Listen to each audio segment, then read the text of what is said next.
Everyone. I'd like to call our meeting to order. Members present.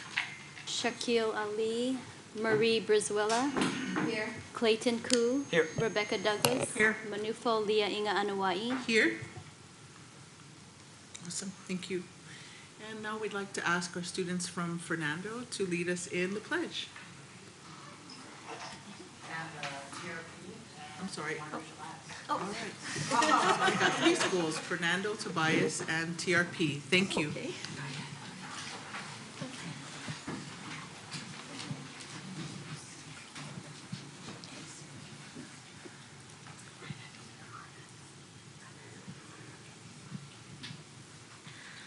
I pledge allegiance to the flag of the United States of America and to the republic for which it stands, one nation, under God, indivisible, with liberty and justice for all. Thank you. Thank you.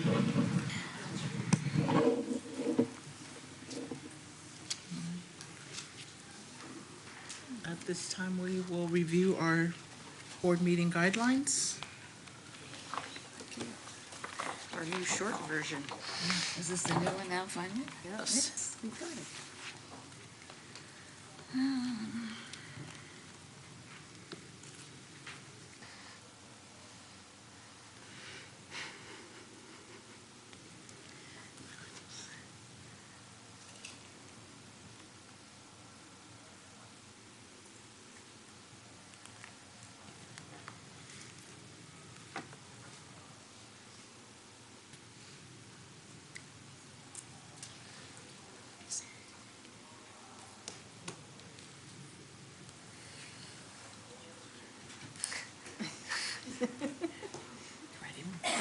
Oh, yeah, I'm sorry. All right, thank you.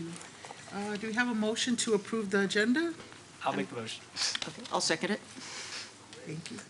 Motion, second, approval of agenda, thank you. Got to vote. Sorry. We got to vote. Yes, and Yep. we have a second, and can we get a vote, our roll call vote on the agenda? We can just say aye. Aye. Yeah. Okay, aye. Aye. Aye. Aye. Yeah, there we go. Everybody follow me? And we have a special presentation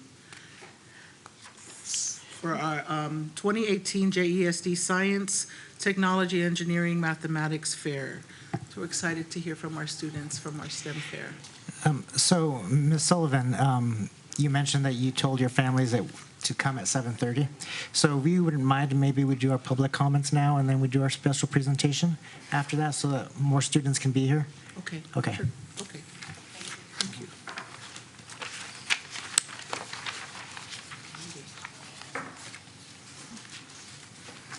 All right, so we'll start with Dr. Douglas. Board member acknowledgements and commendations. Well, the main one I want to acknowledge and commend are our students who participated in the science fair for all their hard work, and also the parents, teachers, and everybody else who helped make that possible. It's great to see that the science STEM is very important, and it's always exciting to see kids thinking about how the world works and really working on understanding. Thank you. Trustee Koo? I want to second those comments as well too, and congratulate everybody in advance. I also want to acknowledge students across this country today who took time to make their voices and comments heard about national conversation about kind of gun violence in the schools. Whether you're Democrat, Republican, Independent, I'm glad to hear that at least people came out and made sure their voices were heard. So just want to acknowledge those comments or those actions today nationally. Thank you. Well, same thing. I was going to say some of my comments about the science fair after I hear from all of you guys. But you'll probably hear from us again, because we always think of something more to say once we hear what you have to say. But I always enjoy very much when we have projects for our students where they can creative, where they can link it to their studies, where they can work together as a team sometimes. And it's surprising what they can do. And the nice thing about this fair, science fair, is that they may do a certain project to see if it works. Sometimes it does, sometimes it doesn't. But that's just exactly what our scientists are like for many years. Just because we know that somebody invented the light bulb, he probably made 100 other findings on something else, but it was the light bulb that made him famous. So I just want to say, keep up the good work, and some of you might be scientists somewhere down the road, and I'm glad to see that we still continue to have this year after year. And also the comments. We were all taken back by what has happened in our schools. We each day should be happy to know that our children are safe, but we also need to know that other children need to know that we care about them as well. So whatever we can do to make everyone happy. I think the message out there is be kind to everybody, help everybody, include everybody, and maybe there'll be less of the violence that the world is going through right now. So look at each other, side to side, smile. Smile at us even though we're up here. You know? Because the more, smiles do something, you guys. A smile does so much to make someone feel welcome. And if you see, you know, for the children, if you see a child alone without someone to sit next to, go and sit next to them. For the parents, if you see a parent that is shy and doesn't reach out to you, reach out to them. This world can be the happiest world if we all do our part. Okay? All right. That's it. Thank you. That's my message. Thank you. I think you've heard it 3 times now, and I'm going to add on. Our STEM fair continues to be a growing success in our district, and again, we commend all of the staff in our community, and especially the students and their families that support their children and their students to be a part of the STEM fair.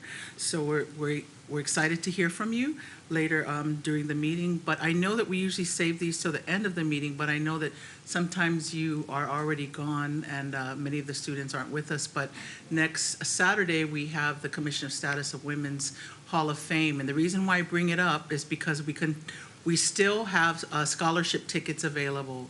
So if there are families out there, mothers and daughters, or even fathers and daughters that would like to participate, please don't hesitate to reach out to me. There are tickets available.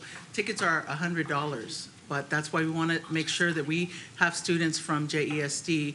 If you want to go, we want to make sure that you can go. It's Women's History Month, and it's a great way to celebrate a lot of the women in our community. Today, I had meetings here in North County, and it was nice to see that despite the rain, we saw a lot of students that were engaged in, you know, their right to be heard in a very peaceful manner, which is exactly how we need to be communicating and the position we need to be taking considering the climate of our country. So it was also nice to see that there were several activities that were organized at the different sites in our school district, that students took the initiative to have a lot of student-led activities. And I think it's important that we continue these conversations. It's because we're not having the conversations and that we're not raising awareness around gun violence and issues around that type of violence, that we need to continue to foster that and nurture that support, and the kids need to have that platform. So I was very happy to see that the superintendent was able to share with us that there were a lot of activities that were going on in our district. So we are doing board member acknowledgements right now, and don't know if you have anything to share with us, Trustee Ali? Okay, thank you. Correspondence from our superintendent. I don't have any correspondence, but I do want to say that I had the opportunity, along with Ms. Le'inga Anoa'i, to attend the Zap the Gap conference. It was the 10th annual, the 10th meeting of school leaders across the county. And we had the privilege of listening to 2 very inspiring speakers, the first of which is Dr. Kimberly Papillon, which I believe, Dr. Douglas, you had the opportunity to hear her at a conference last year in Sacramento, along with Mr. Ali. She spoke about the neuroscience of decision-making and specifically how unconscious many of our decisions are made and the factors that come into that decision process. Very enlightening, very challenging, and hopefully she has sown the seeds for change in our county for how we approach our decisions. The other speaker is a young woman. She looks 16, but I heard she's closer to 30. Her name is Sarai Salamanca, and she is a student that does not take no for an answer and works very hard to see her dreams come true. Also very inspiring to hear her story of how she's gotten where she is and the level of influence that she is able to have in her community of East Palo Alto and San Mateo County. She herself is a DACA recipient and has spoken about the challenges that she's faced in that status and is pushing for change for all DACA recipients to be acknowledged as permanent residents of our country and contributors to our future.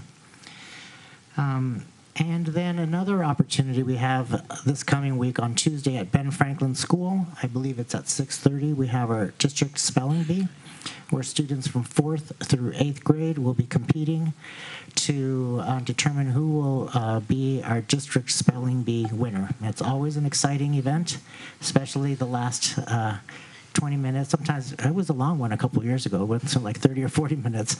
The last battle among the finalists from every grade level. So I invite anybody here to attend. It's a great time. Thank you. Administrator comments? Just to add on to what Mr. Vidalis shared of upcoming events, we have Literacy Day on Saturday, March 24th from 11 to 2, and that's held at Susan B. Anthony. It's Literacy and Health Day. It's a great event. We get almost 1,000 participants come every year. And also, kindergarten registration is ongoing, and so just to remind folks that you can register at any time. Thank you. Thank you. So last week I went out to Tobias and read to a couple of 5th grade classes, Mr. Julian Grant and Miss Christina Almeida's class. And, you know, being out of the schools and out of the classrooms, that's sort of like going back into the garden. And it's really nice. And the kids were great and the school was great. So I want to thank them and the school for welcoming me there. Also, just I know it's been noted just about how our students and staffs worked today. Every school I checked in with, the comments were the kids are being awesome, it's respectful, it's peaceful. So it was so nice to hear that and just how good people took it. So thank you. I just want to say that I'm not just happy about the students voicing their feelings about what's happened a month ago, but also the boards and the cabinets and everybody's support of the students doing that. I think it's really important, and I think a lot of their support is coming, a lot of their ability to do this is coming from the support that they're getting in their schools and at home. Thank you. Thank you, Ms. McCulloch, for bringing up the Literacy and Health Fair. I mean, everyone involved in that does an incredible job. So if you didn't save the date, make sure that you participate. Everyone involved does a great job. Thank you, Ms. Pierce. We also have on the 29th, we have the Master Chef. Yes. And so that's always a great event too. And that's coming up on the 29th, and I'm excited to attend that again. There's a lot of great things happening that counter a lot of the negative things happening in our communities. So again, we continue to be proud of everyone involved with these wonderful happenings at JESD. So I don't believe we have any speaker cards.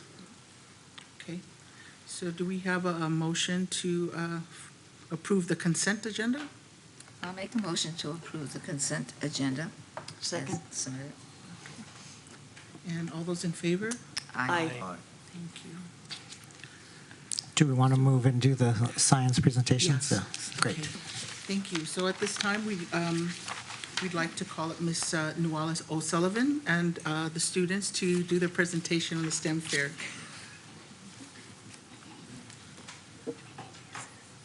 Yes. Good evening, everyone. My name is Nula O'Sullivan. I'm the Vice Principal at Fernando Rivera Intermediate School, and I was honored to be given the position of being the Site Fair Coordinator for the district this year. So our recent JSD STEM Fair was a wonderful celebration of all the great work our students in our district put forward related to science, technology, engineering, and math. It was a beautiful, warm, sunny day. So we had a magnificent turnout of close to 800 projects in both Fernando Rivera Multi-Use Room and also over at Thomas Edison.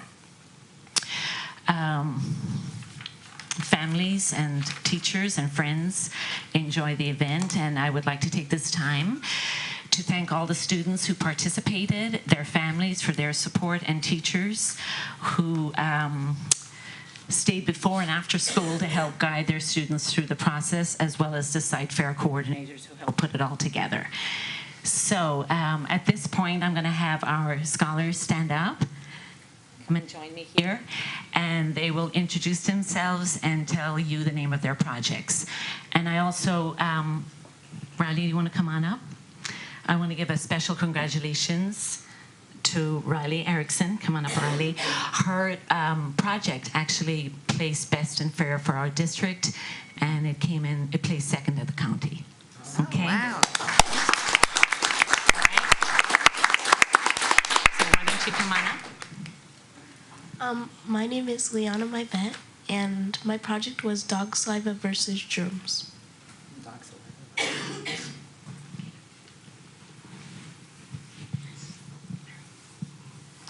My name is Lindsay Kwong, and my project was Will a Plant Survive Watered by Coffee? Hello, my name is Kin Mei Mei Lun, and my project was What Has the Better Grow Between Hydroponics, Deep Water Culture, and Traditional Farming Method. I'm Riley Erickson, and my project was Cooling Water for Dogs Using Solar Energy. Do we have any other participants here in the room right now? I know some people came in a little later.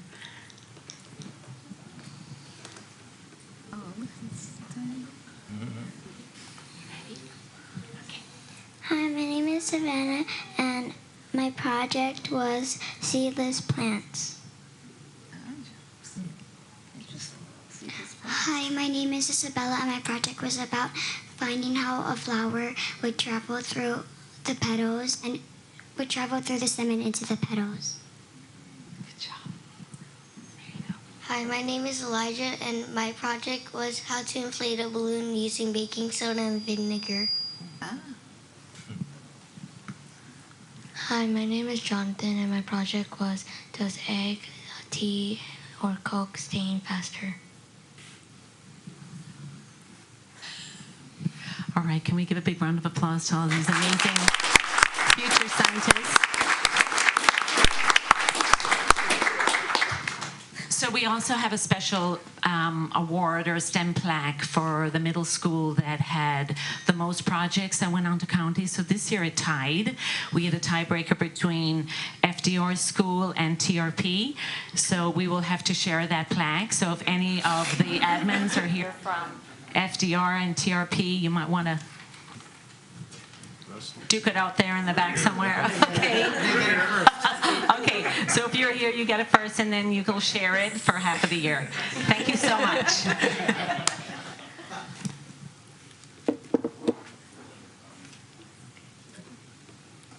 Thank you again. Can we get another round of applause for these amazing people?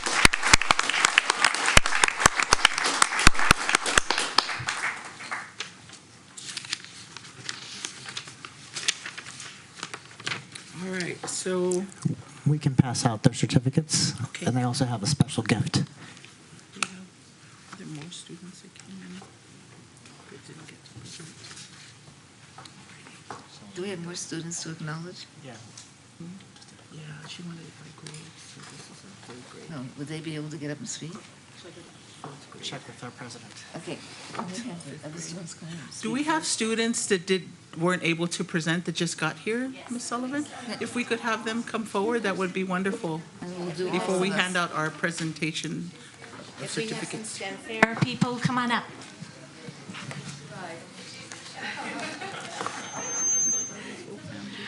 Would you like to tell us your name and the title of your project for your STEM fair? My name is Jaron Bautista. Our project is Does Tea Stain Your Teeth? Thank you. Hi, my name is Natalia Hakim, and my project is How to Stop Apples from Browning. Oh, that's good. My name is Justin Brigado, and my project title was Efficacious Antacids. Okay, thank you very much, you guys. Thank you.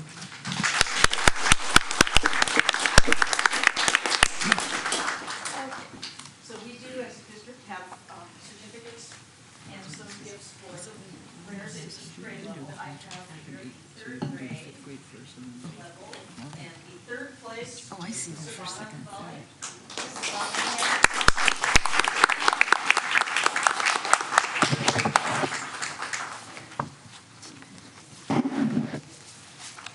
So we start with the third.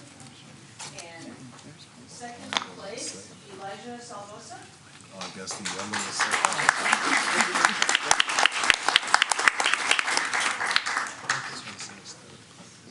second. And the first place among the third graders was Isabella Basaka.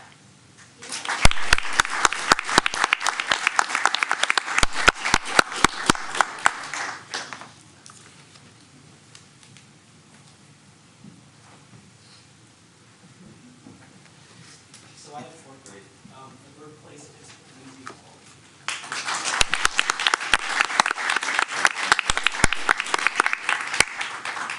Second place, Regina Renaud.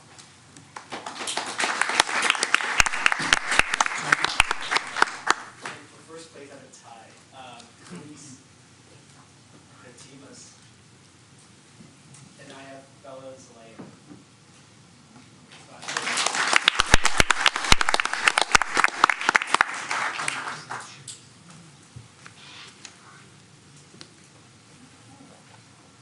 So I have fifth grade. So the first one for third place is Ariana Padilla. Did I say that correctly? Not here? Second place, Natalia Hoffman.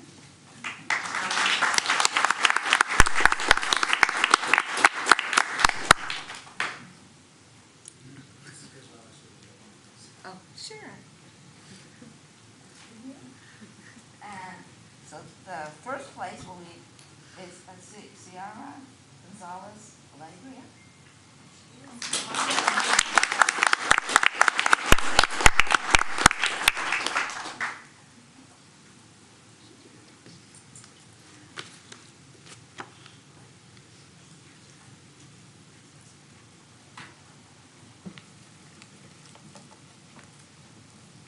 All right, for sixth grade, third place, Jaron Bautista.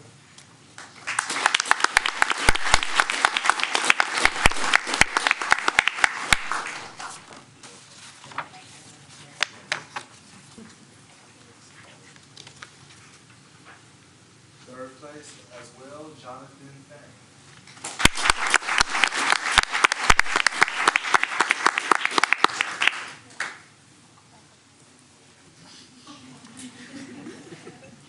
Second place, Alicia Del Rio.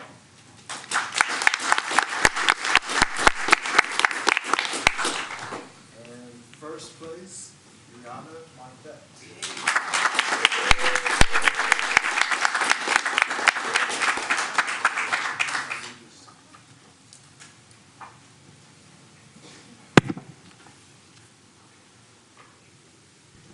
All right, and I have seventh grade, and our third place winner is Jack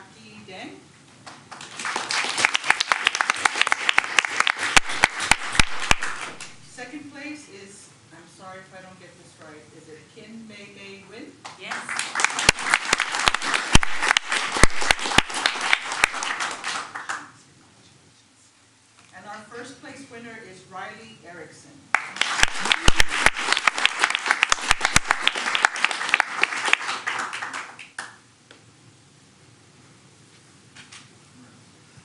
For 8th grade, 3rd place is Kristen Huddleston.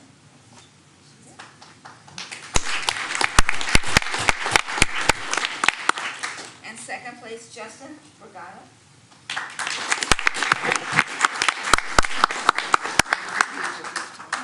There it is. And for 1st place, Terrence Coma.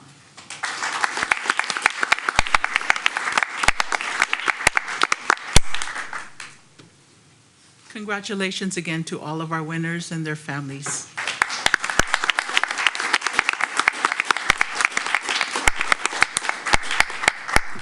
And I just have to say that every child who did a project, who created a question, asked a question, and did a real experiment is a total winner in this science fair, in my opinion.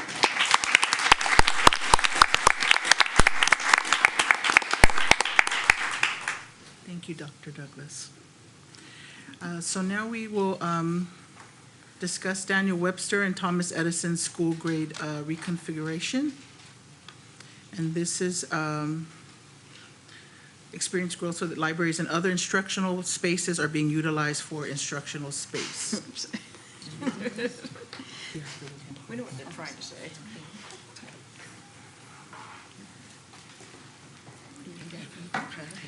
Yeah, so the last several years, the communities of Thomas Edison and Daniel Webster have been discussing moving their 6th grade forward onto Fernando Rivera so they have the middle school experience. And this year, they've decided to start that. Last year, about 1/3 of the 6th graders moved on, and they're ready now to accept all of them at Fernando. Do we have any questions from the board trustees about this? No?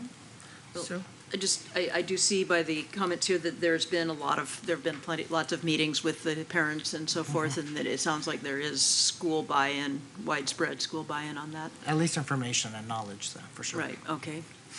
So nobody's going to be taken by surprise and upset is what I'm hoping. Oh.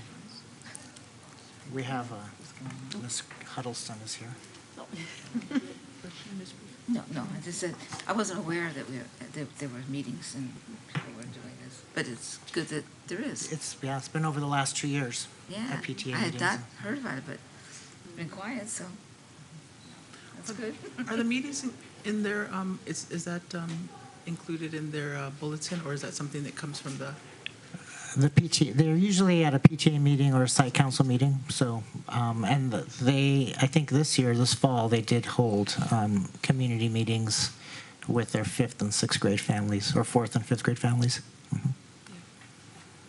But I agree, it was good to see that that there was a lot of engagement with the community. So, okay. Well, if we have no further questions for clarification, do we have a motion?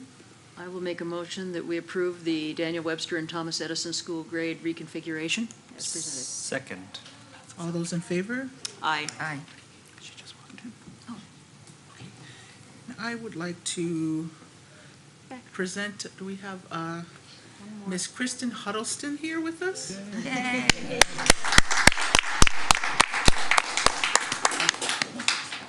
And I want Kirsten to tell us what her project was too, like all the others had to. Kristen is our 3rd place winner from this STEM fair, and we want to present this to you, but we want you to tell us a little bit about yourself and your project. So for my project, I made homemade magnesium batteries, and I tested different electrolytes inside the batteries. All right. Thank you.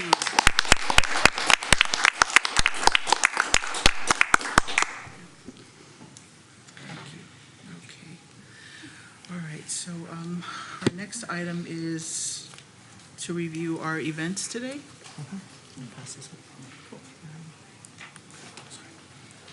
You want to go make it bigger? No, I know, it's way too small. People at home can't see it either. So this is an updated version of something that I shared with the board late last week. So as you see, many of our schools, all of our schools participated in today's events. The planning for it varied.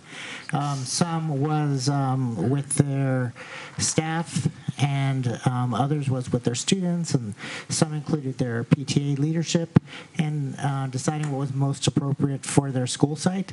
All of our schools did take time to remember the lives lost 1 month ago today, and all in each their own unique way. A few of our middle schools did participate in, we're calling them walk-ins, where students took some time to walk around the school to show their solidarity with enough movement around enough gun violence, and we need to stop that. Many schools chose to wear orange, which is the color for anti-gun violence. So you see here, there's a wide variety of activities. As I reviewed activities happening across the county at both the elementary, middle, and high school, at all levels, these activities are in line with what we see happening within our county. Thank you. Thank you. Do we have any comments from the board regarding today's activities? Well, I think many of us made the comments earlier during the board comments. I do want to express my appreciation of the students who speak up and want to do these things, and to the school staff who worked with them and made this happen in a positive and peaceful way, and just express my hope that maybe what students have done today will finally be heard, and there may be some changes in our country, one can hope. Yep, I want to second that as well too. I said earlier, I appreciate those who at least made sure their voices were heard, whether some people might like it or not.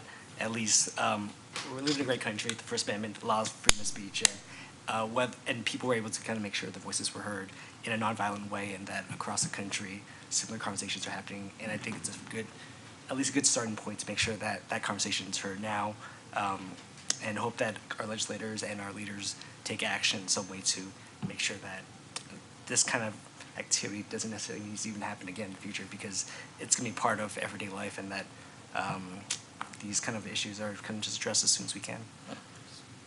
Thank you. Any other comments? Well, I just like to see us do as much as we possibly can, and that means even if you see some behavior that may be geared to getting a little bit out of hand, that we do our part in helping that student out. Because quite often, it's a cry for help that nobody's hearing. And you always hear about it. Sometimes you'll hear, oh, I never thought that child would do this. Other times you say, yeah, we knew it. It was going to happen. Whatever it is, we need to engage and make sure that every student has the help that they need to meet any challenges that they may have. And that takes what I call, you always say village to make everybody together. Well, it's, don't be afraid to say we may have an issue or we may have a problem, but let's get to how we can take care of it. Let's reach out, give the families the support they need to help their child too. Okay, that's what we can't just forget this because we don't hear something happening next week. Let's be proactive rather than retroactive. So I'm hoping they're going to be good things. Thank you. I have a question for Yes. Mr. Vidalis. Are there any pictures of like these human hearts that were, I mean, not human hearts, but Human sculptures. human sculpture? I am not sure if any schools were able to form that. The timing was in the middle of several rain showers, so I don't know if they did, but I did request them. So if I do get them, I will share them. I think some schools may be doing it at their next opportunity, that they have to do something like that. Okay, thank you. Thank you. I wanna say that I echo the sentiments that are shared, but particularly by Trustee Brizuela, that the hope is to see continuity, that we're not just celebrating the fact that our students found their voice to speak about something very important, but that we continue to provide them with the platform, and that there's ongoing conversations of, solutions, and also just safe spaces that they can continue to speak up and speak out. What I also want to see is, it was good to see DCPD collaborate in today's effort, and I think that continues to be the missing piece in a lot of these conversations, that we're doing things in silos. So my ask is, because I know we have a committee with the high school and the city, but I know that I don't believe we have that conversation right now in a formal sense with DCPD. It would be nice to formalize those conversations so that we're not always talking when it's a punitive issue, but that we have these conversations and be proactive. So the hope is that we could formalize that. I highlighted what the students in the schools were doing. I did not highlight what I did, but I did reach out to our new chief, Patrick Hensley, share with him the activities that we were doing at our school sites, and let him know that while I was not aware of any planned walkouts, that I knew of some walk-ins, that if he and his officers would be available to protect our students should they decide to leave campus. And he replied back midday and said our schools were great. He didn't have any issues, and so there is communication. We may not have it as a, as a board and city, but we're having them on the ground. So there is, and I believe we do have a Daly City Jefferson Elementary School District subcommittee coming up in the next couple of weeks, focusing on this issue. Okay, awesome. The school safety. Superintendent. And I would like to also mention at this time, if you don't mind me plugging in on what you just said, our schools have more than just Daly City Police Department involved. There is Broadmoor Police Department, and there's also Pacifica Police Department. So let's not forget the other areas that also should be included. Colma, excuse me, you're right. How could I forget Colma? Yes, Colma. So it's everybody needs to do their thing. It's everybody's got to get on top of it. Thank you. Thank you. All right. Thank you, Superintendent and our administrators, because you facilitated this with the school staff, and I can only see it grow. So thank you. All right. Now we will move on to curriculum and instruction. We will be discussing the beginning teacher support and assessment induction and summer learning program updates. So we have a presentation from Ms. LaRocque on Big Lift and our other beginning teacher support and assessment programs. Thank you. Good evening. My name is Jennifer LaRocque, and I am an administrator on special assignment here at Jefferson. And tonight, I'd like to give you an update on 2 of the special projects that I've been working on. One of them is new teacher support and induction, and the other is summer learning. We'll start with the new teacher support. So Jefferson has 26 teachers either in their first or their second year of teaching. And in order for those 26 teachers to clear their credential, they need to go through a cycle of 2 years of coaching and reflection on their teaching. And in Jefferson, we have 17 support providers that are currently coaching these 26 new teachers. And of the 17, 15 of them are Jefferson current teachers. And this is very unique in San Mateo County because typically in San Mateo County, the coaches come from outside your school district and sometimes even outside of the county. A couple years ago at Jefferson, we customized the approach to our coaching models of our new teachers, and we hired teachers from within. We trained our teachers from within to coach our teachers. And this is, we found, very efficient and effective, whereas in the past, we'd have a coach possibly from another county coming in and learning Jefferson's visions and Jefferson's curriculum. We now have our coaches likely on site with our new teachers and possibly even in the same grade level as our teachers, coaching our teachers. And some of the things that the coaches do is they give one-on-one support for our new teachers. They have release time, and the coach sets up observations for the new teacher to actually go into a classroom and watch lessons given by a veteran teacher. We also have coaches have release time to go into the new teacher's classroom and watch lessons live and give real-time feedback, if not co-teach with the new teacher. And of course, they attend professional development, sometimes together, sometimes at the county office, and sometimes the professional development that Jefferson offers. And I know at the end of this year, we will have 13 of our teachers will have received their clear credential. And I know Mr. Valenti is currently working on our next class of new teachers to join us in the fall. So we're excited to meet them and get them situated with a coach for Jefferson. Believe it or not, we are already planning for this summer, but I think it would be great just to take a quick peek at what happened last summer. Am I going out? In and out, okay. I'll speak louder. So just as a quick review from last year, we had Big Lift Inspiring Summers at Jefferson. We served 450 scholars on 3 campuses. And at the end of the summer, we gave an assessment, and we found that the average scholar had a 1.5-month reading growth, which is incredible, and we're very proud of that. Typically, in the summer, children have a 1-month reading loss. So not only did we recoup that 1-month reading loss, but we gained an additional 1.5-month growth. So we're very excited about that. 95% of our parents that were surveyed stated that their child exhibited a growth mindset by the end of programming. I wanted to highlight that. And I also wanted to highlight that 97% of our teachers, when surveyed, said that the scholars that they got in the fall were academically prepared for the coming school year. So those were great percentages to get. So when we're thinking about the coming up summer, we are hoping to service with 384 scholars. We hope to have 50% of our scholars be returning alumni, and as of this afternoon, we were at 57%. And we'll be at 2 sites this summer, Daniel Webster and Susan B. Anthony. We opened up for our enrollment beginning on February 12th. So our enrollment has been open for this summer for approximately 1 month, and we already have 400 applications as of this afternoon.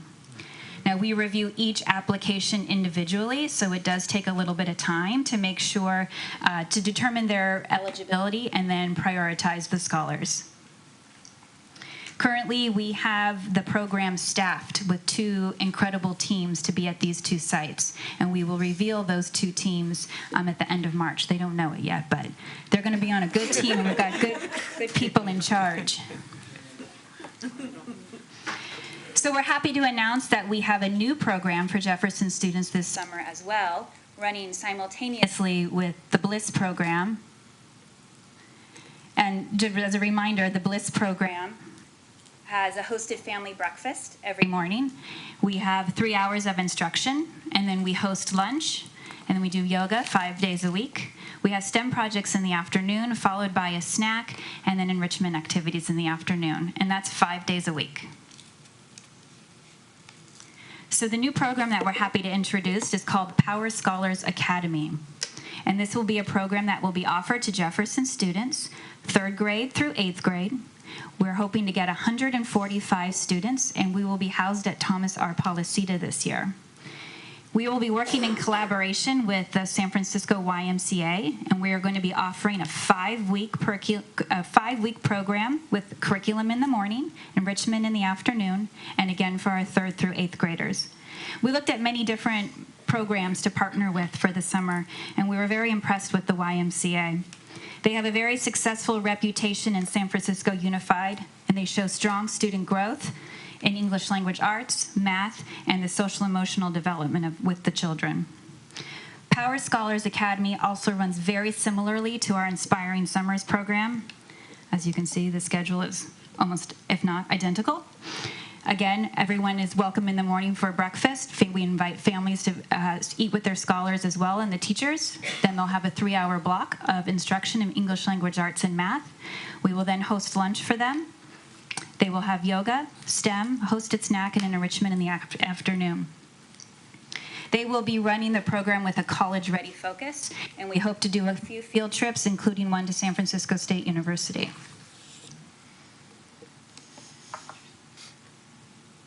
Power Scholars is going to be an invitation-only program that we're going to be running at Jefferson.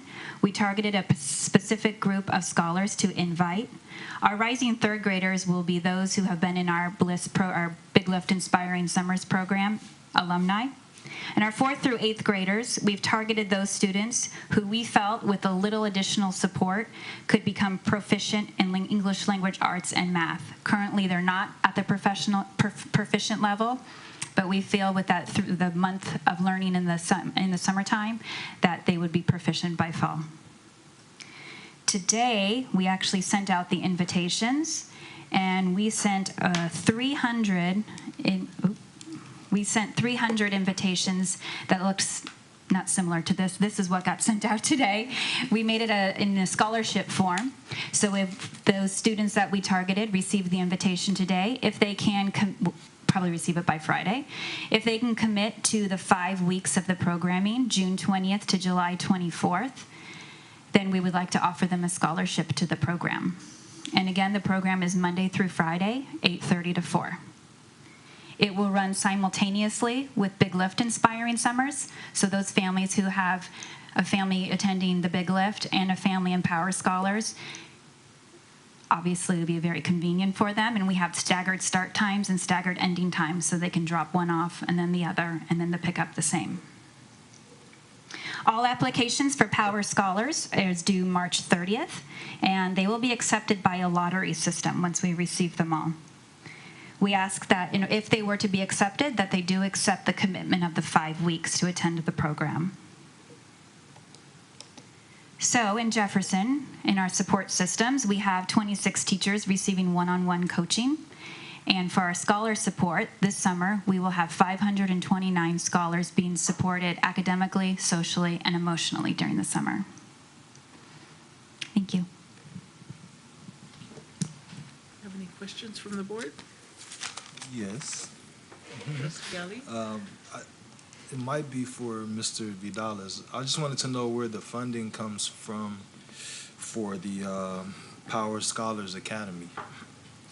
So, good question. The Power Scholars is funded through our local funding initiative, Measure T, that was passed last year.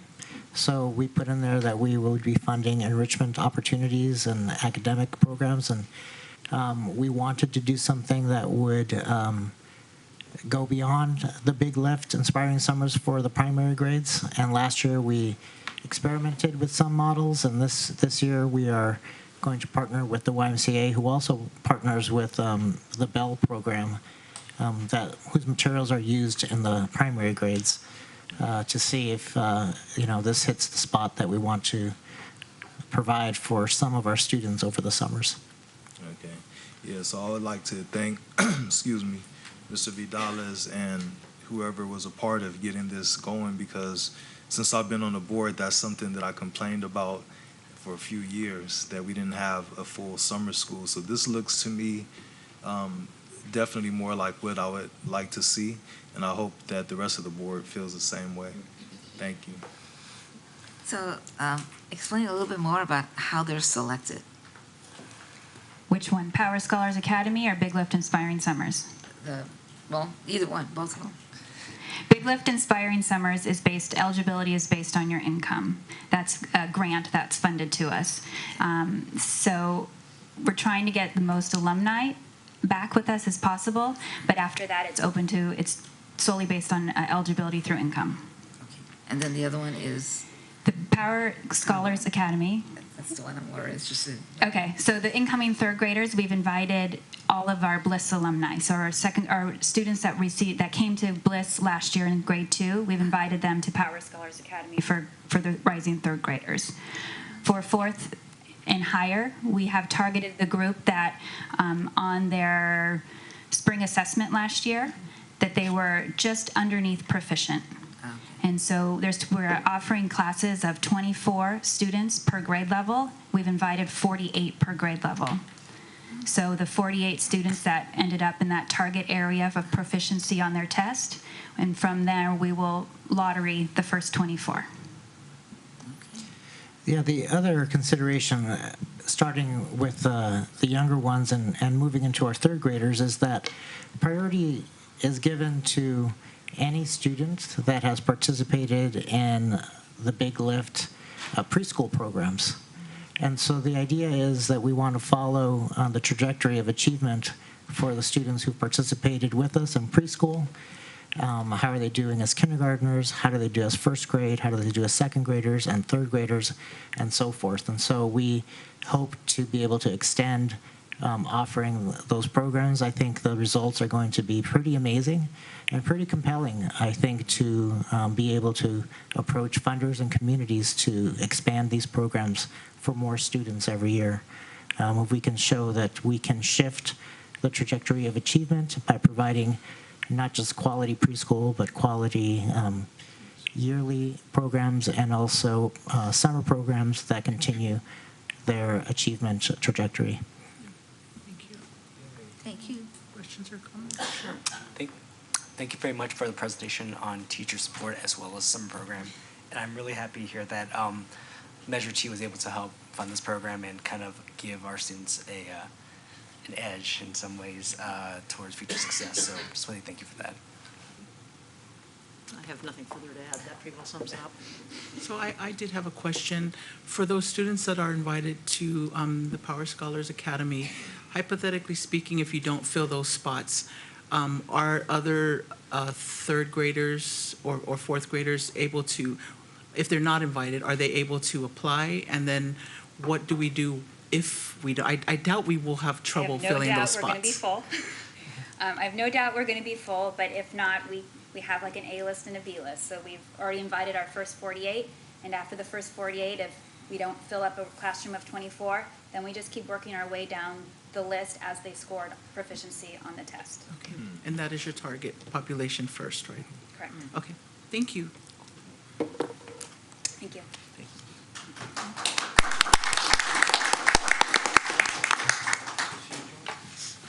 Madam President.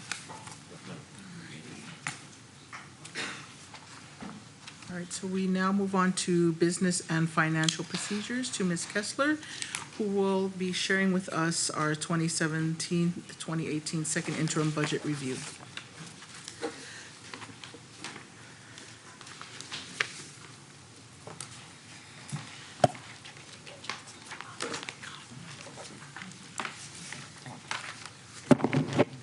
Well, you certainly get a lot of updates, I have to say. So, only 4 weeks ago, we talked about the governor's January proposal for next year's budget, and here we are again. So these will be updated for that. Working? The mic? You need to put it, you need to eat it. Okay, is that, no? You need to hold it all the way up to your mouth. It's on. Okay. Closer. Yes. Okay. Can I sing? Loudly. Well, everybody will be gone by the time I'm done. Okay, so this is the second interim report. You've had the first interim. The second interim is showing a snapshot of the district's financial position as of January 31st, 2018. You had the first interim earlier. We're going to be looking at what happened since the first interim to the second interim. You have to do this twice a year. This is just to show that we're in a financially solvent position that we can pay our debts this year and the following 2 years. In this presentation, as usual, we add an extra year. So in our multi-year projection, the official part would be including the 18-19 and 19-20 years, but we include the 2021 year just so that you can see what it looks like. So going, as I said, we're going to talk about how we got from the first interim to where we are today in the second interim, actually where we are a month and a half ago on January 31st. So between the first and the second interim, we had decreases, a net decrease in revenue of $264,000, all round things for you. Included in that were a lot of increases. The increases were the LCFF gap funding increased from 43.19% to 44.97%. So we did have more revenues from that. In addition to that, as I've been saying, our unduplicated count has been increasing, and that has been very significant for us, and provided we can maintain it, the future years will be even greater. But we went up from, for this, since the first interim, we had 71.27%, and we have 72.58%. Again, this is a 3-year average, and so next year it'll go up more, because our unduplicated count is actually 74.09%. But with a 3-year average, this is the first year of it, it doesn't go up that much yet. But in 2 more years, it goes up all the way to the 74.09, provided we keep that. And so there's a lot of money there, as we discussed before. And then also we've transferred in, or we're transferring in, from Fund 17, an amount to cover part of the increase in medical benefits. And that was a negotiated thing.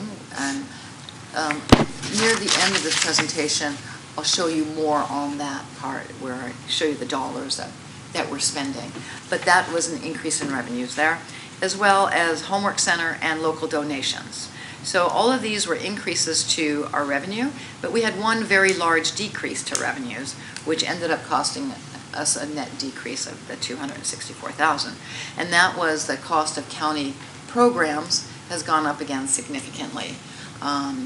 We do have fewer kids in it than we have had in the past years, but students, should I say, but the cost has increased significantly. And so all these net together, we have a net decrease in revenues since first interim. So since first interim, we have a net increase in expenditures of nearly $1 million. This is coming from first, and we're all aware of this, we have negotiated, we normally, in the past, we negotiated in the spring for salary increases, so that when we started out the year, everybody would have their salary increases already in their beginning salaries in August, September. But because we're never sure how we're going to end because of all the one-time funds and unspent funds, we have postponed the negotiations for salaries until the fall. And so in doing so, the bargaining units and all the district employees, they received the salary increases starting in January. And so that got put into the January budget. It was not in the first interim because we had not finished negotiations yet.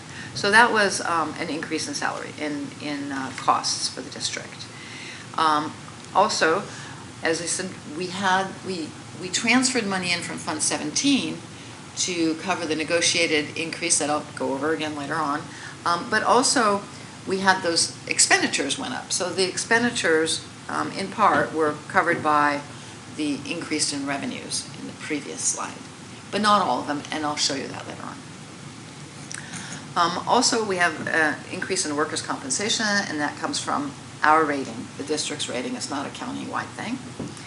And we also have $40,000 increase in expenditures for emergency earthquake and evacuation preparedness. So these are packets that have like vests, signage, so that and other things, so that district-wide for all the schools, so that students would know, who are the teachers, who are the ones that are in charge, and where to go, and other things. So that's a new budget that we didn't have before, and it was increased.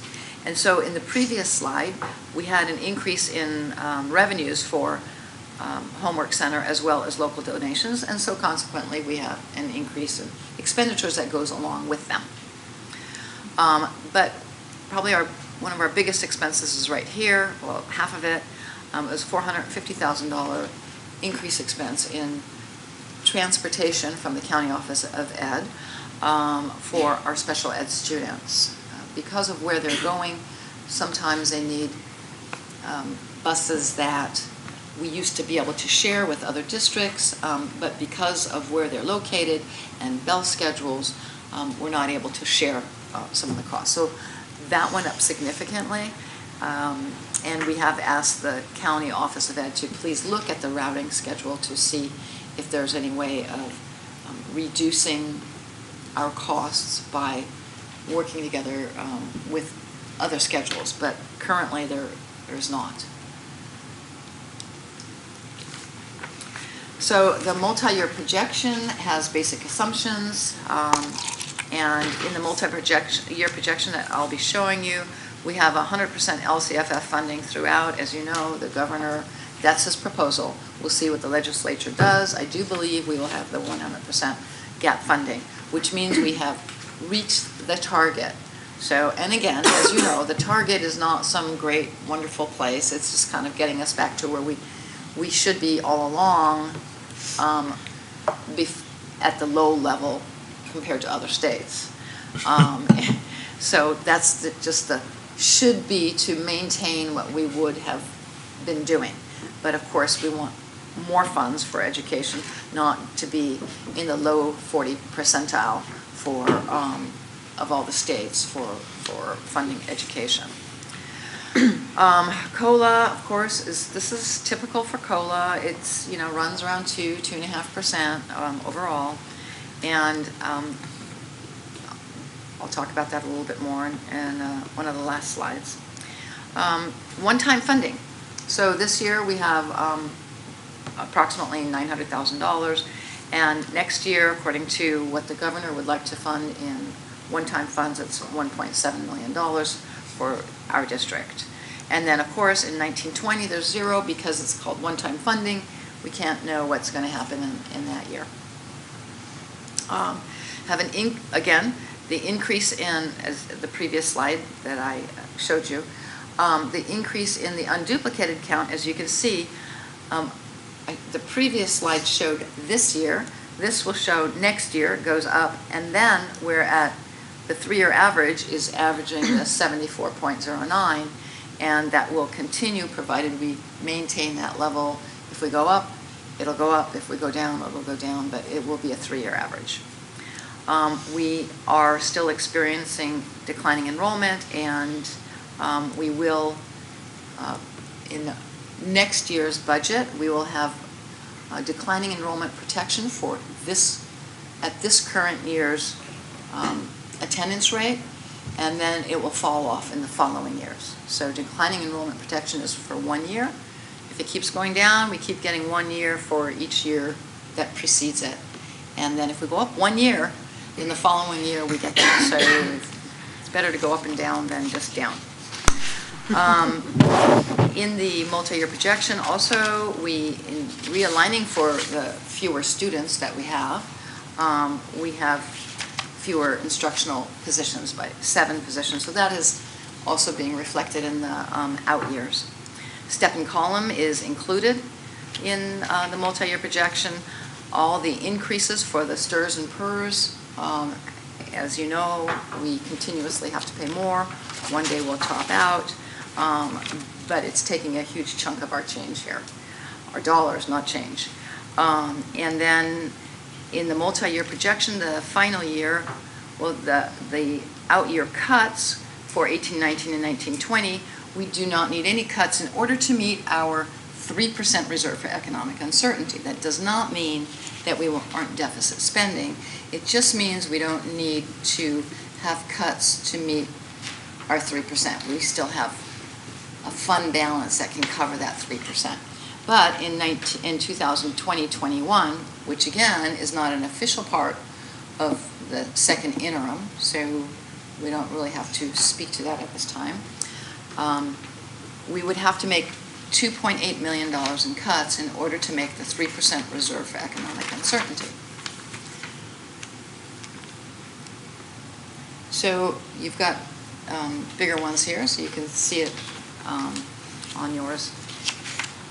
Here is the deficit spending that we have going, and remember this $1 million here has an additional $2.8 million of cuts. So if we didn't have the 2.8 million in cuts, then this would be 3.8 million here. Down here, we have a 5% reserve for economic uncertainty. I've got it across all years here, but in these last 2 years, it's not actually 5%. I mean, this says what 5% would be, but this is how we're short of 5%, these negative amounts here. So we do have the 3% because that's why we have to have the cut showing in there of $2.8 million in order to make that 3%. I do want to express, though, it's not as bad as it looks right here, because this is our current year, and we have budgeted just over a $4 million deficit spending. We won't have a $4 million deficit spending because we will have the carryover like we normally have. And if the county classes do come in less than the increased amount that they've told us is going to come in, then that will affect this as well. And so we are hoping, as in the past, that the county has overestimated the cost of their programs and that we won't be paying as much. So I'm going to guess that this is going to be somewhere between a negative 500,000 to 2 million, so about a $1.5 million spread, which means if it's 2 million, then that alone almost takes up the $2.8 million amount that we have out here, and there are other things that we can do that would support that. And if it's only a $500,000 loss, deficit spending, then that means we have $3.5 million more than we planned, which would compensate for that 2.8 million in cuts out here. So it's too early to tell. And of course, what's budgeted is there. For instance, if we don't need to use as many substitutes because teachers and employees aren't as sick this year, well, then that would reduce our expenditures. We're not going to reduce that now because we don't know where it is, but that would reduce our expenditures, which would reduce our deficit spending. This is what the cash would look like. Again, that 2.8 million is taken out of here. If we took 2.8 million out of this, then we've got a $900,000 negative cash. But again, this amount here, at the end of this year, almost 8 million, will likely be higher to like 10, 11 million, something like that, which would then cover this again. Okay, so in the review of the second interim, there's certain things that you should keep in mind. And one of them is that the multi-year projection that you just looked at does not include any kind of negotiated salary increases. Okay, so that's important to remember. It also does not include any additional potential declining enrollment. So what it is it's got the enrollment as status quo. It's very difficult to determine, are we going to go up or down or stay the same? And then we were talking about the health benefits and the negotiated $1.35 million that we set aside to help pay for increase in medical benefits. So I just want to kind of go over that a little bit with you because this is the first year that we're doing that. So we are now on a calendar year for increases in health benefits. So when we get an increase, it starts January 1st and it goes through December, and then the following January we get an increase. Hopefully sometime we get a decrease. We did get one year. That was great. It took us like 2 years to have to make it back. It was like 5%. It was wonderful. But this year we had an 11.37% increase, which is a huge amount.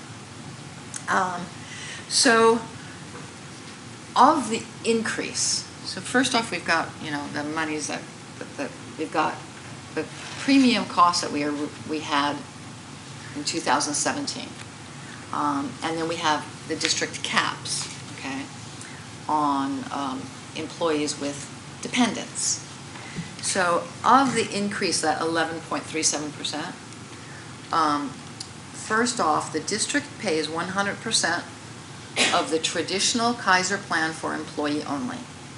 And so that floats up to whatever that is so that we can cover our employees 100% of a good plan.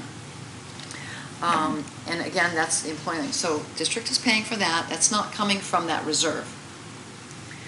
That's increasing the cost of expenditures. Then we have the amounts that are above either the cap for employees plus one or employees with their families, or the amount that would be above the Anthem Blue Cross for the single person that is perhaps higher than the Kaiser traditional for the single person. Of those amounts, the agreement that we have with the bargaining units is that the district will pay 80% of the additional costs. And so, but that is as long as the reserve lasts. So in order to, and the employee will pay the remaining 20% of that additional cost.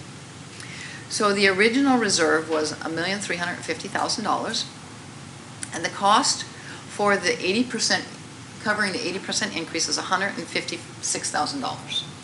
And now that is for a 6-month period, okay, because it's only from January through June.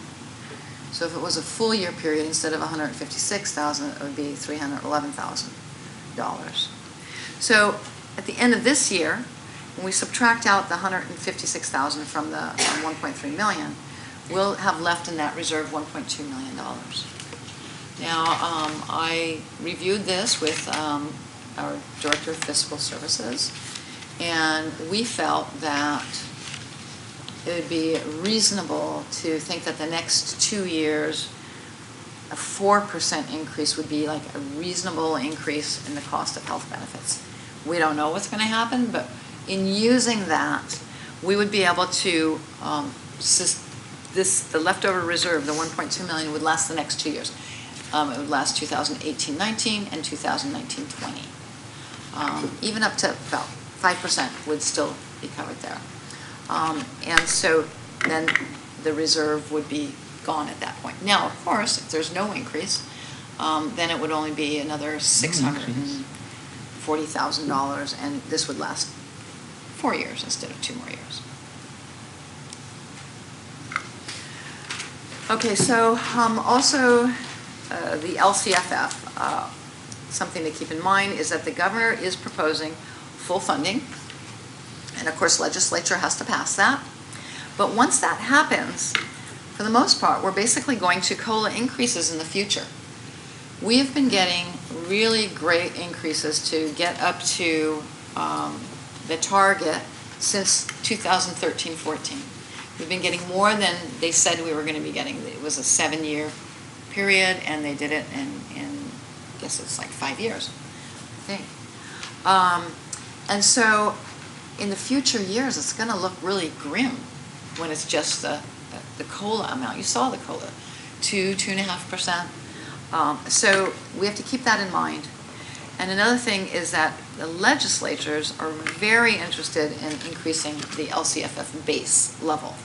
And we'd like that, of course, because that would increase it. But if that happens, of course, we would likely see a reduction in one-time funds, because that's what the governor's been giving us instead, is one-time funds. So if we get it in the base, we're probably not going to get so much one-time funds.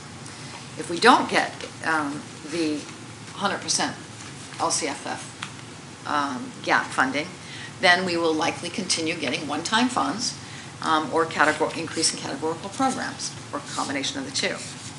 And in doing that, is what the governor has been doing in the past, that gives us a built-in, the state, a built-in pressure relief valve if the economy goes south, because all they do is pull away the one-time funds.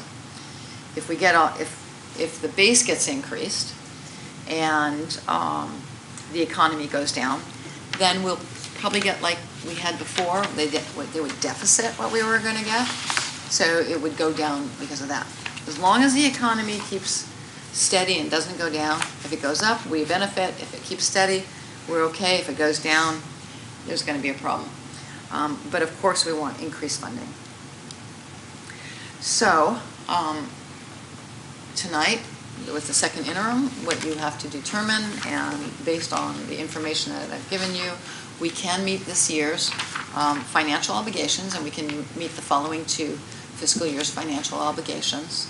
And being that we're able to do so, we recommend that you certify positive certification for the district for the second interim. Any questions? Questions? Trustee Ali? Sure.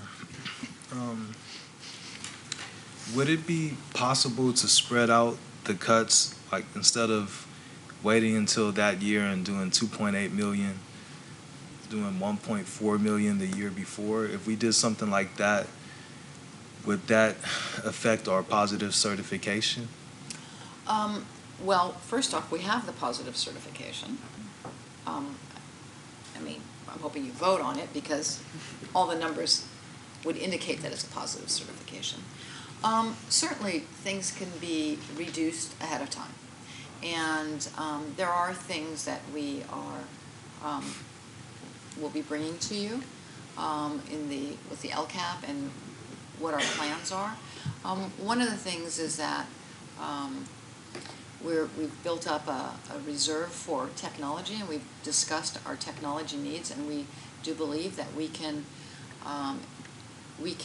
add to that technology reserve at a slower rate. That we don't need to continue the $500,000 on a yearly basis. We do recommend that we go a little bit below that.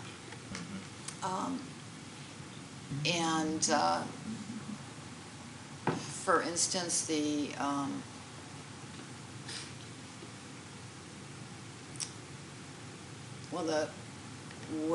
if we have more declining enrollment, then we would react with aligning the teachers, instructional, to that lower enrollment. And of course, we always have attrition, and also temporaries, temp teachers and such. So it's not like we're giving any kind of pink slips to employees that are tenured or ongoing. They're holding temporary positions. Yes, of course. If you wanted to cut a program or reduce something in a program, then we would be able to do that ahead of time. I think that we should wait until we see what happens at the end of this year to see, first off, if we're going to have 100% gap funding. Also, if the legislature is going to increase. Another thing, when we look back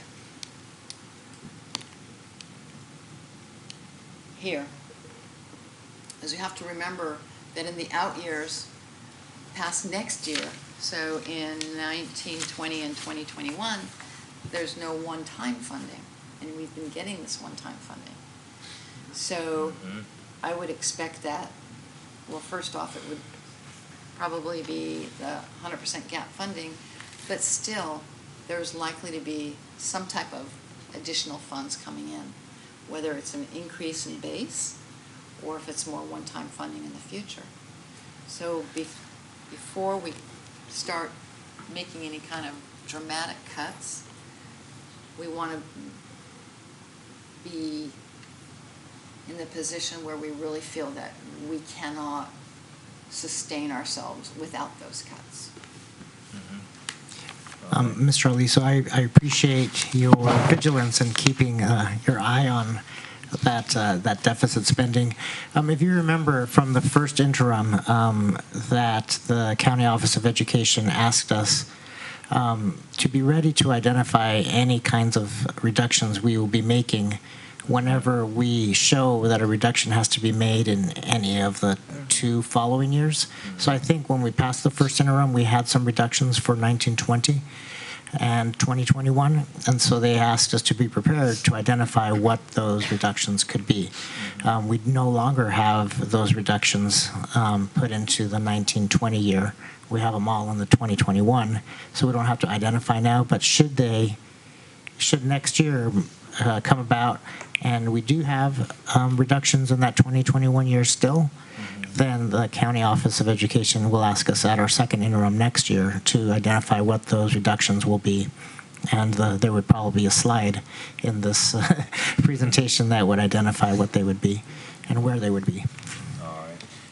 So that actually halfway answers my next question, which is, are there cuts? So the 7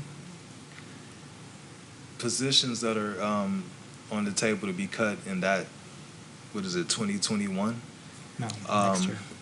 Is it for 20? No, that starts for next year because we do have significantly lower number of students this year, and we'll be losing our declining enrollment protection, of course. Right. And we,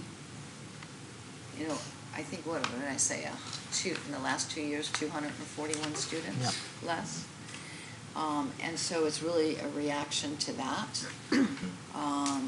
It's an alignment to that. And I mean, if we have 20 students per class, I know we've got more than that, but if it were 20 students per class, 7 would be 140 students, right? And if it's 30, then it would be 210. So that is starting next year. And that's just simply the number of classrooms that we need for the students that we expect. And if we get more students, we supply them with more teachers. Right? If the enrollment goes up, we get more teachers. So are there any other cuts being proposed besides those positions? Not at this point. And that's something that we would be discussing with you. Okay. I'm done. Good questions. Thank you. Do you Good. have any other questions? Thank you very much. No? Okay. If we have no other questions, do we have a motion?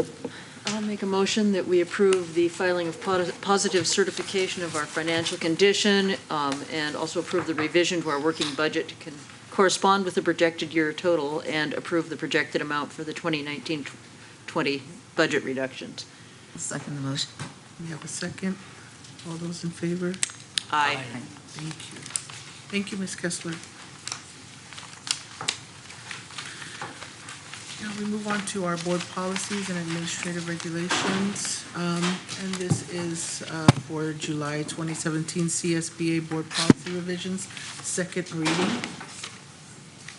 I still don't have anything on them. Trustee Koo, I know this is your most favorite part of the meeting. Do you have any comments or? No? Nobody else has any? Trustee Okay. Brizuela? Comments? No. Revisions? No. Well, that being the case, then I will make a motion that we accept the July 2017 board policy revisions for the second reading. Second. Can I get one in there? We'll give it to All those in favor? Aye. Thank you. Thank you. So, Look at when you read the minutes. board member comments, reports, and reflection on board meeting guidelines. Trustee Douglas? Okay, I do have a report out. We did have a meeting of our curriculum and instruction subcommittee this week, and Mr. Koo and I were there and were briefed on the proposed educational services restructuring, which will be coming before the board in a couple of weeks. Also, just some information about the LCAP stakeholder input, a look at homework policy, and an update on the efforts to get some kind of ethnic studies happening. And I think we'll be hearing more about all of those in more detail in future meetings, so I won't go into detail, but that progress is being made in all of those areas. And I think that, is there anything else that you want to say specifically on that? Yeah, I mean, I'm very impressed with the amount of stuff that is going on, and the changes in the, really thinking things through and looking hard at what, as I think I mentioned after our last set of test scores, that it's discouraging to see so much work that we've put into it and not have those test scores do what we want. Well, what's happening now is the additional work to find something to find what's wrong and to change that. And I'm really rooting for some visible changes in the next year in the outcomes. Thank you. And did you have a guideline that you wanted to share? I just took a look at all of them to remind myself of what we're here for. Thank you. Trustee Koo? I select the first one. We will keep our focus on the best interest of our students, and I think we did tonight. Thank you. Trustee Brizuela? Yeah, it's at a point where these aren't really standing out anymore. I tried to say that before. So I'm just going to say all of the above. I did want to say one thing. I know we have subcommittees, which is wonderful to get some of the feeling of what's going on, but I would really like to say that I'd like to receive some of the documents so we could read it ahead of time at our leisure, so that when it does become an item on the agenda, we're truly prepared for it rather than having to cram it before the meeting. Sometimes we only have a day or so to look at our agenda. I mean, I know there's a couple of days, but we all have lives. So I would like to have, rather than just saying it was great and you enjoyed it and you thought it was really good, that we could also share some of the info on paper ahead of time so that we can be prepared with better questions when we come to the table. Am I alone on this? No, so you're saying you would like something from the committee members after they meet or before it gets presented on the agenda? I think it would have to be coming from our cabinet member.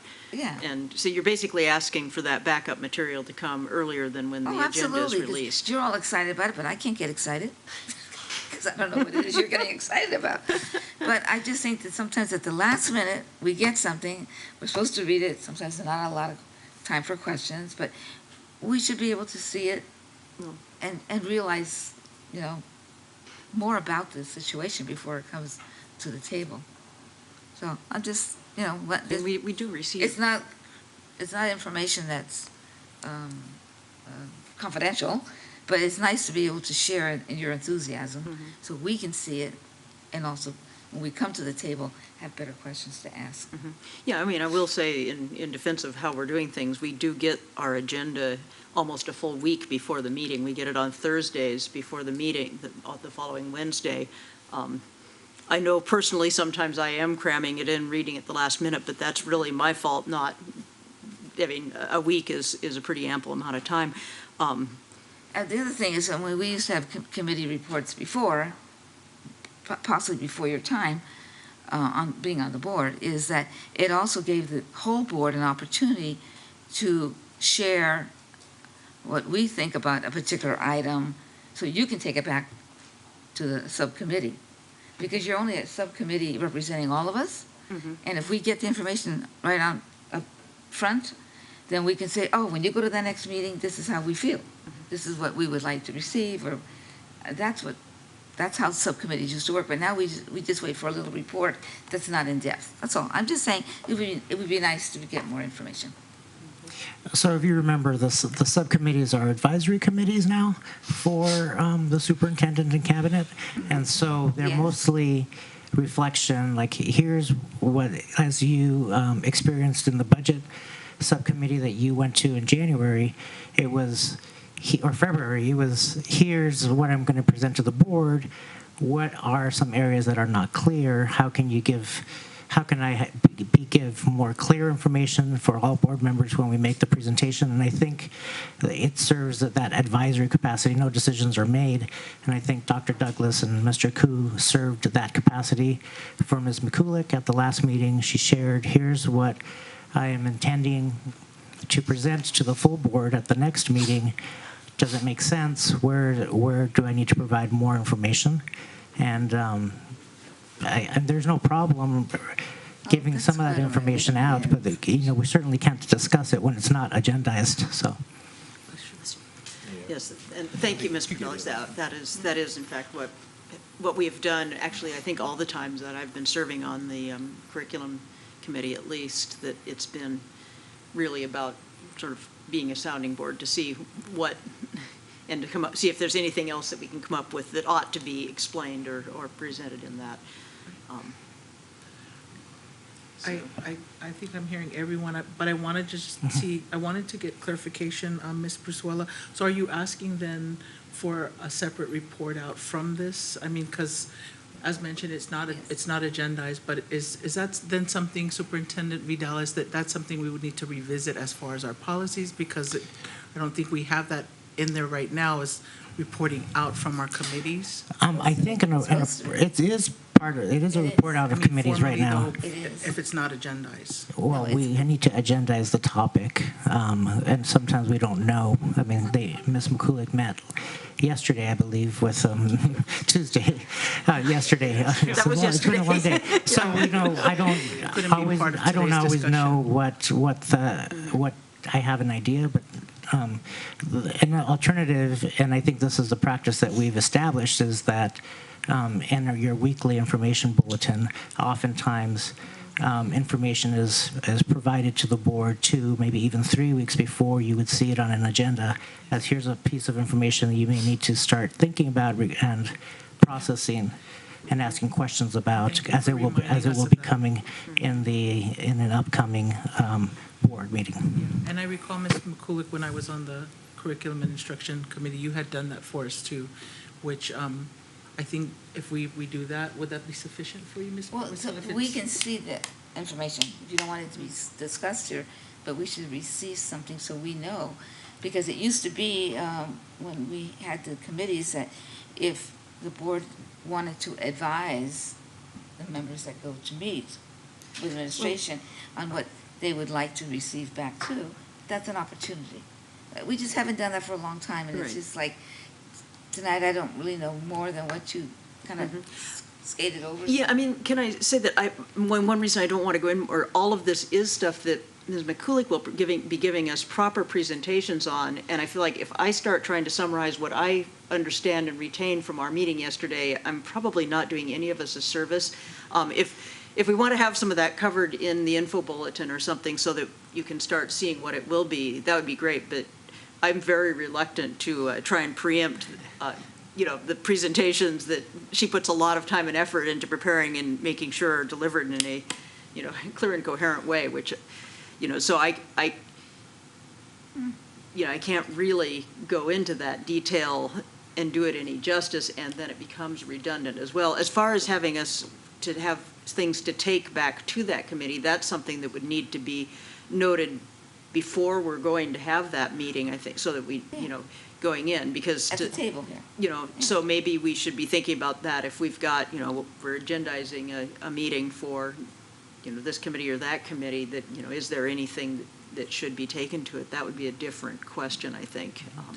Yeah, so if we could make the request to include that maybe in our information bulletins, that we're having a meeting for this committee, so that it'll provide an opportunity for trustees to maybe have some input or provide inquiries to those committee members. So I think I can announce we have a meeting with the City of Daly City to discuss school safety. Yes. I believe it's Mr. Ali and Mrs. Brizuela who will be representing the board. So if members of the board have input provided to them individually, we didn't agendize it to discuss today, but if you would like them to carry something or ask a question, I think that they can do that. Thank you. And the other thing too is, and I'm sure it's never been done recently, but the 2 members don't make decisions on behalf of the whole board. So it's nice to know if we're going to go to this meeting, what do you really want to find out, how we can work with the city on this item, rather than us just go there, you don't know what we're talking about, and then we come back and say, guess what, this is what we're doing. No, it can't be like that.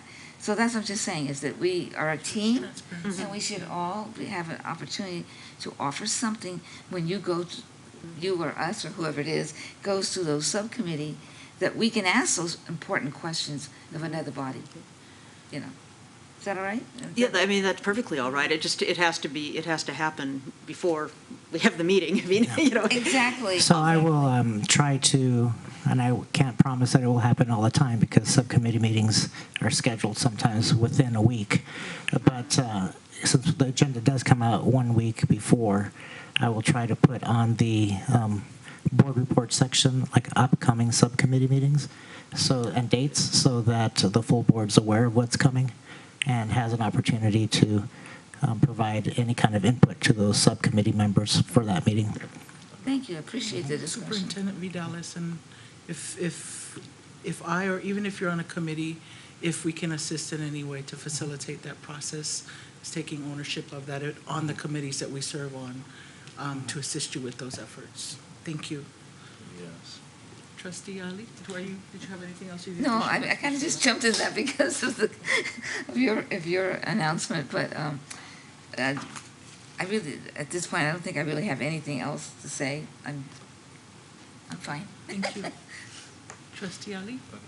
Yeah, so I did attend the county superintendent candidate forum. I think it was last week. Who all was there? I know Mr. Vidalis was there. Yeah, so we all were there, and I think that it's good for us to know who's going to be in charge of making sure that the whole county, that the education system is run correctly. And I did enjoy listening to both of the candidates, and I'm just looking forward to see what the outcome is going to be. I kind of have a feeling who it's going to be. I'm not going to say. Yeah. But anyway, so I'm looking forward to that, and I know that whoever is the next county superintendent has big shoes to fill, because Ann Campbell has done a great job, and I know she's well respected. So hopefully we'll still keep our standing as a great county when it comes to education with whoever this new person is. And I focused on the first one. We will keep our focus on the best interests of our students. Thank you. Well, I wanted to say happy St. Patrick's Day weekend to those who celebrate the holiday. Oh, I'll celebrate it. Yeah, my family does. It's my birthday. Early birthday, Ms. Brusquela. Even though I'm not Irish. I'm Irish by choice, so not by blood, by choice. I chose we will keep our focus on the best interests of our students. And I did just want to get a little snippet in about the Zap the Gap conference. I thought Ms. Papillon was a great speaker, but my inner voice couldn't control itself, and I followed her out as she exited, because I always feel like we had a huge team represent JESD, and I was disappointed, and I shared that with her. I was disappointed because I felt that we went there to come away with something, and she shared great statistics, but I did not feel we got anything that we could apply. We have so much good data here. She shared a lot of data, and my humble opinion, information that I feel we already know. And the reason why I bring it up is she says, I would like to make it up to you. So she gave me her card. I don't really know what that means, but the reason why I say that is because I think we deserve to get what we thought we were getting when we showed up there. And we sent a good team there to go and come back and say, we've learned these things about implicit bias, we've learned these things that we can apply, and I was very vocal about not seeing that day. And if I calculated, we spent almost $2,000 of people that we sent there. And so she said, let me make it up to you. So I said, I will share that with our superintendent. After that, I hugged her because she went to Cal, and my son graduates from there in 2 months. But the reason why I want to say is because we talk about CSBA training. We talk about the things that we don't get. We spend a lot of money on these trainings. And the intent is for us to go and come back with things. And so when we don't, we should say we didn't get what we came for. We should say it.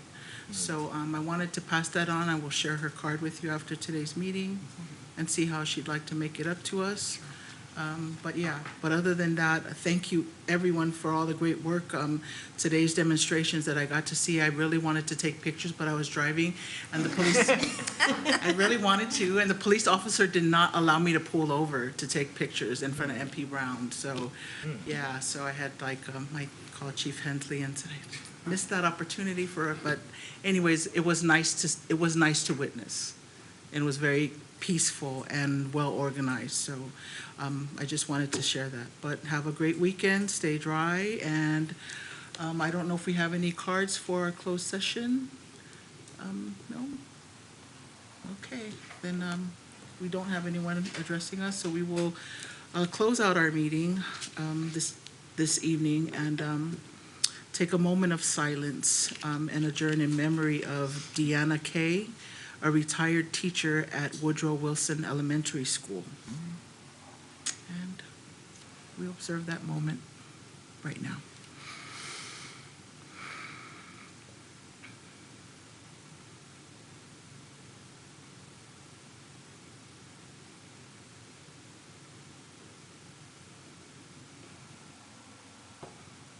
Thank you. Meeting adjourned.